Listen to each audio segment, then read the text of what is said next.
Hello everyone, I'm here today to review Transformers 86 Junkheap. And, well, here he is. He is, like a Mad Max-esque motorcycle. Like, with all these, like, patches of yellow, gray, brown, red. All of this detail. It's just different, unique, and as you can tell, it's definitely something that's made to look cobbled together, made from parts of scraps lying around, which is what Junkheap's name kind of comes from, along with him being, a Junkion. I always liked Junkions, they're cool dudes. Unfortunately, I do not have Rekgar. If I did, I would have done a comparison or even a review on him before I did one on Junkheap. But since I don't have Rekgar, gotta review his mold mate, aka the dude that has like a slight retool. But yeah, Junkheap. He comes with 3 accessories. One of them being his weapon right here, his little windmill of death here. Has good detail too. I like how it spins. Looks good. This also looks interesting too. I like how they did the handle. Like little groove details, kind of like how they did it with the motorcycle handle as well. They share similar designs, which I do like. And his other 2 accessories are right here. These wheels are Junkheap's other 2 accessories. Also, I'm just doing this so I can get like this whole thing out of the way with the wheels. I do like their color though. Yellow with gray, then painted red spikes. That looks lovely. I do like that. He also has these little pieces right here that, you can flip out to keep the bike standing. 1 second. Hey, look at that. There you go. But yeah. Another thing, I do like the windshield. The windshield looks good. Along with this, the back of his head has like little speedometer details. Speedometer.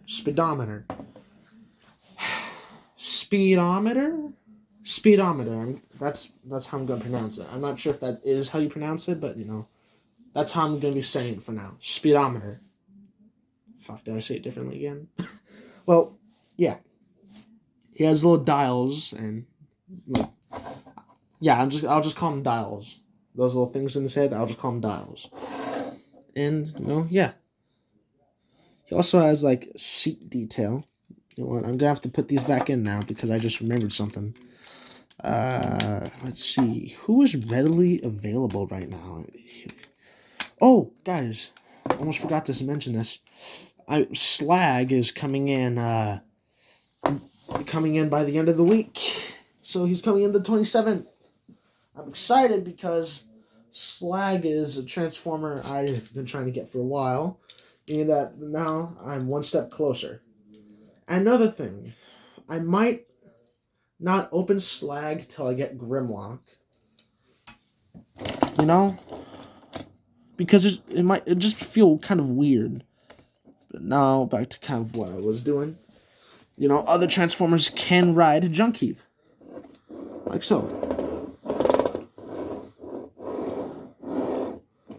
He doesn't really roll too well though, that's for sure.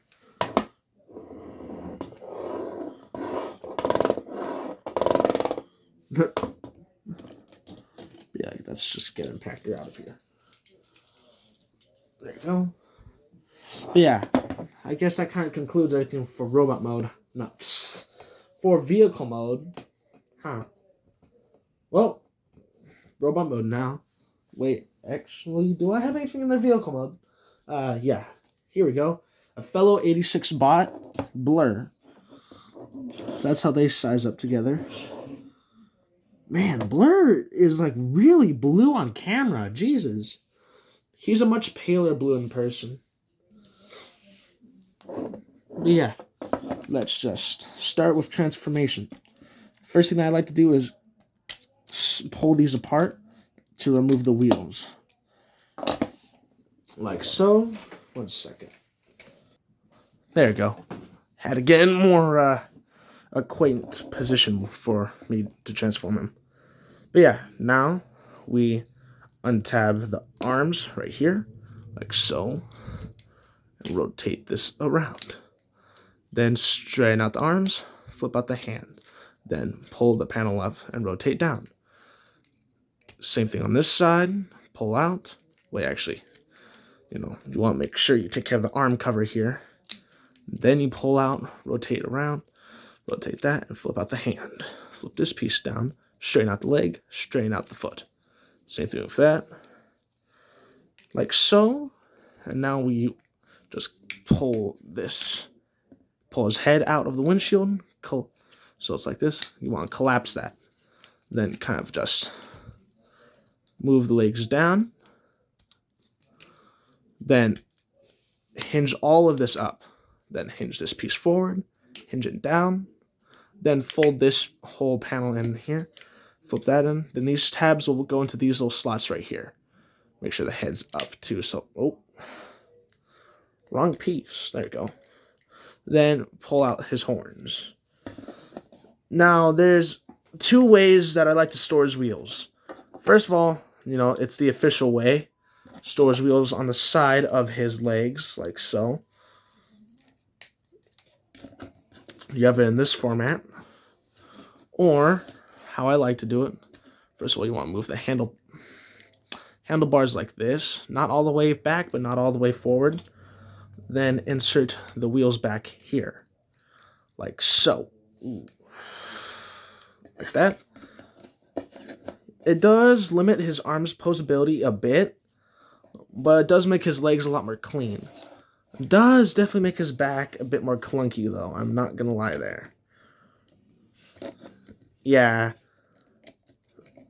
I'm still not fully used to having, like, these spikes stick out, too, on a figure. It just feels odd, but, I don't really mind it.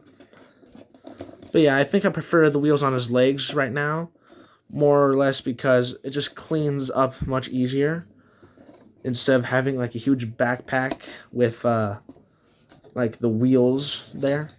But yeah, this here is Autobot Junkheap. And yeah, he's a Voyager class, as you guys can obviously tell. And just for size comparison, let me get Deluxe class Leadfoot and Voyager class Springer. Oh, come on. Legs need to straighten out. There you go. And Springer's a bit shorter than Junkheap. And, Leadfoot is obviously shorter than Junkheap. But yeah, size comparison. Gotta love them. But yeah, to Junkheap. So, I might not have Wreck-Gar, but I do know what has been changed about this mold. First of all, colors have definitely been swapped around and pieces have been molded in different colors. Second of all, head, completely new.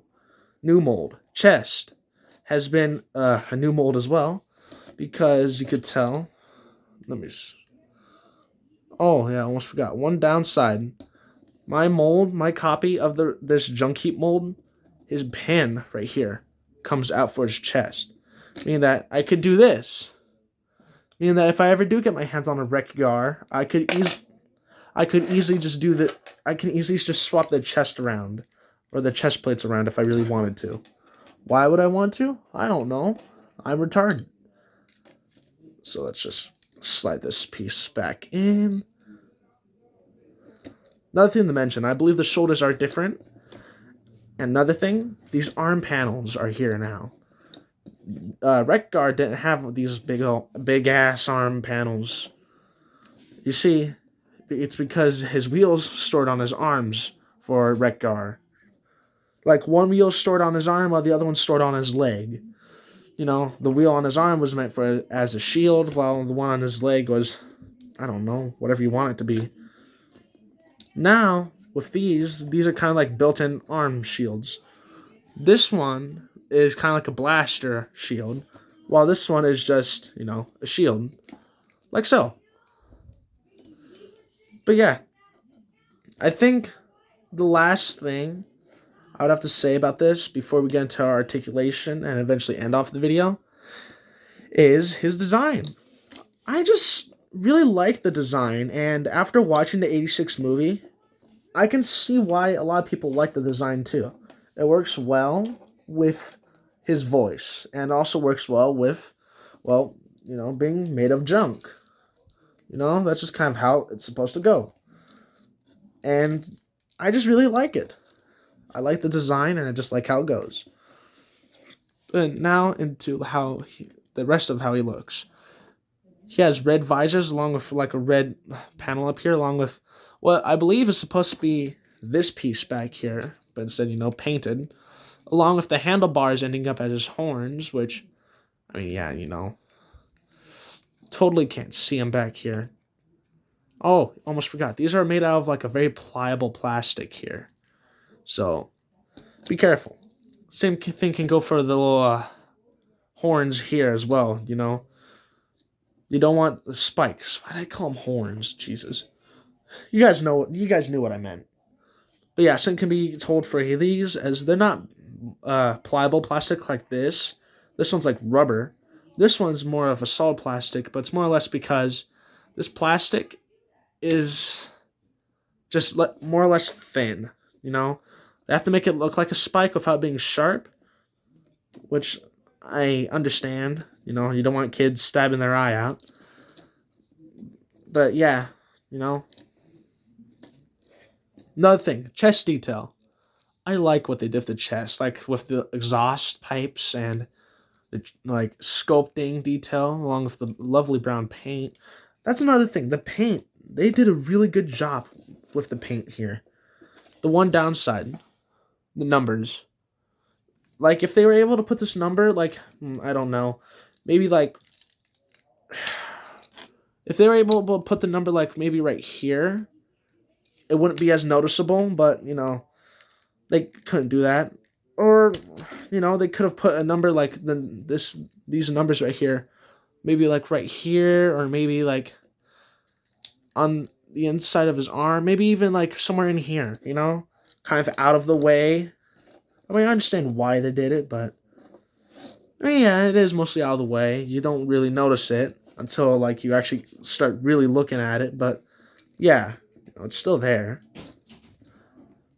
And yeah. Oh, almost forgot. He has kind of like these brass knuckles here on his arms, on his hand plate, because, why the hell not would you want, why the hell wouldn't you want some brass knuckles built into your hands, like, let's get ready to kick some goddamn ass with this dude. He looks like this dude looks like he's ready for a goddamn war. But yeah, that's fun. I think that's about it that I have to say about this dude, besides articulation. I think I'm going to be saving articulation for last in a lot of these videos now. More or less because there's not really much to talk about for articulation. Like, when it comes to articulation, it's more or less going to be talked about with those guys up there for both their animal and robot modes. But yeah. Again, after my next review, I believe it's either going to be Optimus Primal, or Grinder. I'm not sure. I think I might go for a Beast Wars figure, more or less because they had the slew. Did a little slew of Studio Series reviews for a bit. But yeah, that is Retgar and articulation. Horns can go back and forward from transformation. He can look up this far, look down that far. Bit of a side to side, not there though, and a 360 rotation of the head as well. His arms go out this far, and revealing this lovely detail that they did here. Like these pieces here to fill in his arm, so it doesn't look unnatural when he moves it.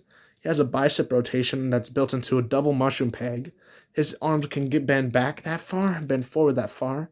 His hand can tilt all the way back due to transformation. It's also on a wrist swivel, which I like. Another thing, waist rotation.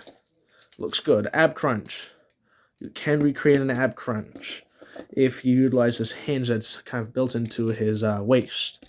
Another thing, you can move these up to, oh, well, if you also remove the wheels, to get a full split, actually a bit past, like, all the way up. Sweet Jesus, you guys just watched me miss that, like, twice. This dude's leg can go back that far. Oh, yeah. That's my first time of that happening. Can go forward that far, as on a thigh rotation. Knee bends that far backwards, and come on, that far forward. Again, the forward bend is for our transformation. He also has a foot pivot, again, articulation, or foot tilt. That's what I was thinking of. Like so, right there. I can go forward and back. And there's the foot bend right there. Or, again, tilt. He has a forward tilt and a tilt side to... Oh, fuck. I just pinched my finger between this brown piece and his ankle tilt. Damn, that hurt. But yeah. That is Retgar. Fucking hell. That is Junkheap. I totally said Junkheap. Oh my god, I can't believe I screwed it up that bad. But yeah, that concludes today's review. And I'll be seeing you guys in the next one. Thanks for watching, and if you enjoyed the video, like and subscribe. See you again next time. See ya.